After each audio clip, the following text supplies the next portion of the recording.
Assalamualaikum warahmatullahi wabarakatuh dan salam sejahtera semua.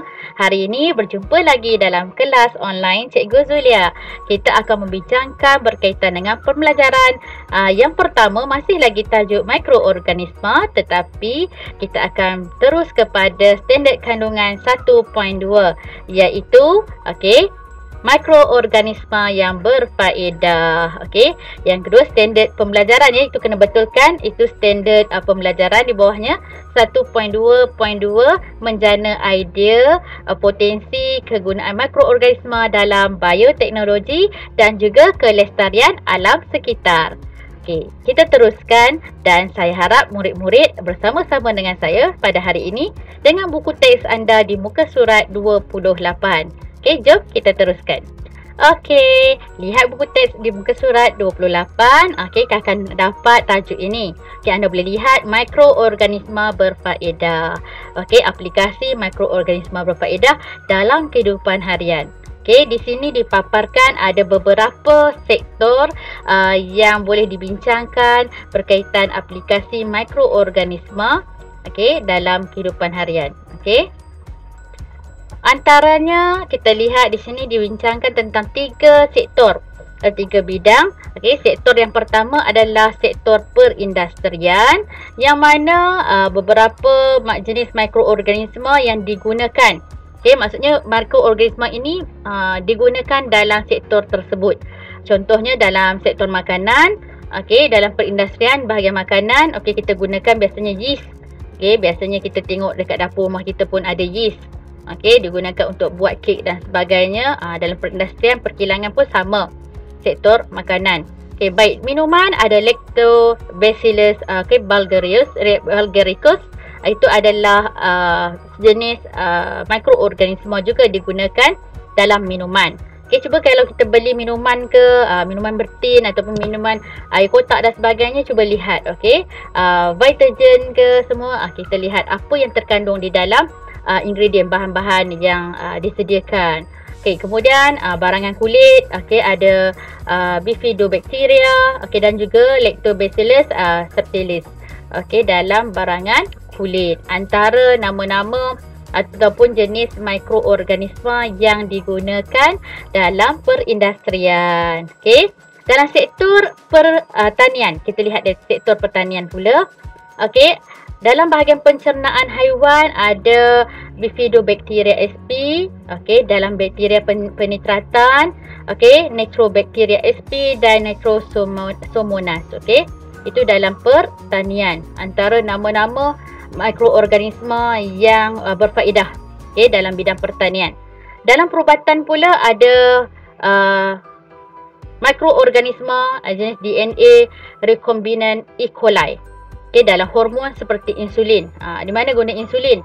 Apabila seseorang itu mengalami diabetes, okey, kena suntik insulin dan sebagainya, dalam tu ada DNA recombinant E. coli. Baik, dalam antibiotik seperti penicillin, okey, ada mikroorganisma penicillium. Okey, itulah seperti gambar rajah yang tertera di buku teks muka surat 28. Okey, kemudian dalam vaksin, kita pernah dengar tentang virus. Hari ini ramai bercerita berkaitan dengan coronavirus yang belum lagi ada vaksin. Okey, mungkin akan datang vaksin tersebut akan yang telah dibuat R&D, research and development, mungkin akan diberikanlah kepada semua. Okey, baik, setakat ini masih lagi dalam uji kaji. Baik, hari ini kita lihat dulu rotavirus. Ini antara vaksin yang menggunakan mikroorganisma Salmonella sp dan juga Polovirus. Okey, ini antara mikroorganisma yang berfaedah yang kita guna dalam perubatan. Okey, antara yang telah dibincangkan dalam buku teks. Okey, kemudian kita lihat di muka surat. Ini aktiviti, murid juga boleh lihat. Klik di web ini, ada yogurt, satu penemuan yang tidak disengajakan telah menjadi produk komersial global. Yogurt, okey, semua orang tahu, minum, boleh beli. Okey, jadi boleh scan QR code ini dan boleh explore lah, okey, jelajah dan juga lihat, okey, maklumat yang tambahan. Okey, potensi kegunaan mikroorganisme dalam bioteknologi dan kelestarian alam sekitar. Baik, ini berkaitan dengan ekoenzim. Okey, melalui penyampaian sisa pertanian. Okey, hari ini rata-rata kita ke arah kelestarian alam sekitar, yang mana kita menggalakkan penduduk bumi, okey, global ini isu global, penduduk bumi, kita akan menggunakan semula sumber tenaga sedia ada ataupun sumber semula jadi. Okey, baik, salah satu daripada teknologi hijau, okey, iaitu larutan pembersih ekoenzim. Okey, ekoenzim. Okey, lihat di muka surat 30. Okey, murid-murid buka muka surat 30 buku teks. Okey, kita lihat apa itu ekoenzim. Okey, baik, lihat di perenggan yang pertama, ekoenzim adalah hasil semula jadi daripada sisa pertanian seperti sisa buah-buahan, sayur-sayuran yang diolah, okey, melalui proses penyampaian. Okey, ada dua jenis yang kita lihat di sini, pembersih ekoenzim dan juga bahan pencuci kimia. Dan bahan pencuci kimia ini bukan kaedah penyampaian, iaitu sebab dia menggunakan bahan kimia. Okey, pembersih ekoenzim ini ialah menggunakan melalui proses penyampaian, iaitu menggunakan sumber semula jadi. Baik, lihat di gambar foto 1.7, larutan pembersih ekoenzim dan juga bahan pencuci kimia. Okey, ada dua jenis pembersih yang berbeza. Pertama menggunakan ekoenzim, yang kedua menggunakan bahan kimia. Dan lihat perbezaan di muka surat 30 daripada aspek proses penghasilan. Kalau kita lihat pembersih ekoenzim, dia menggunakan penyampaian sisa pertanian, pencuci kimia, tentulah menggunakan bahan kimia. Okey, aspek tidakkan terhadap lemak dan gris. Jika lihat enzim dalam ekoenzim ni menguraikan lemak dengan gris kepada molekul yang lebih kecil. Okey, manakala pencuci kimia dia adalah surfaktan dalam bahan pencuci kimia mengemulsikan lemak. Lemak tu dipecah-pecahkan dan gris kepada buih-buih. Macam kita guna pencuci sabun, basuh baju, basuh pinggan, mangkuk, macam tu. Okey, dia buih-buih dan sebagainya.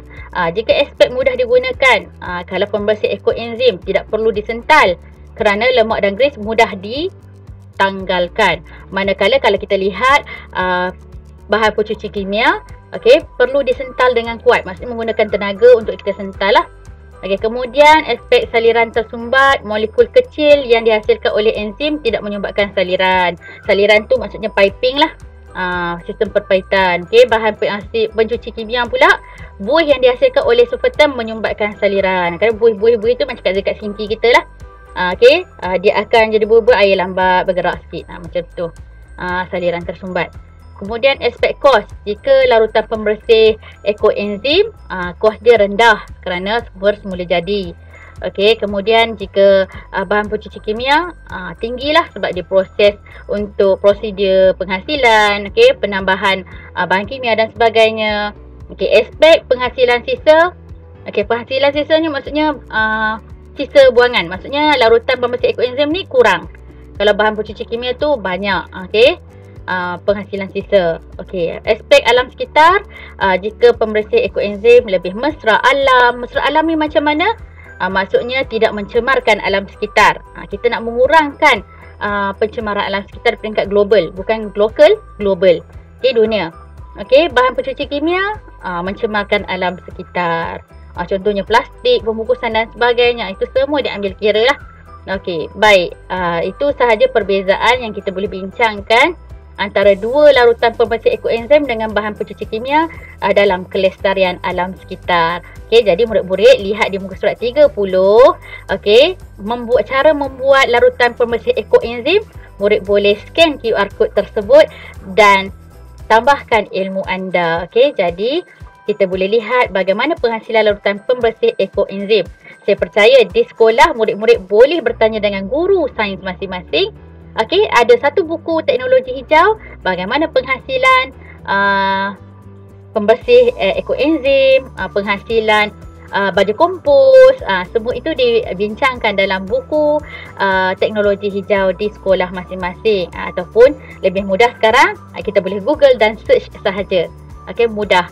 Okey, dalam kelestarian alam sekitar, buku kelestarian alam sekitar ada dibincangkan bagaimana kita menggunakan mikroorganisma yang berfaedah untuk melestarikan alam.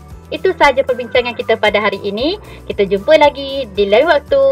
Bye. Assalamualaikum.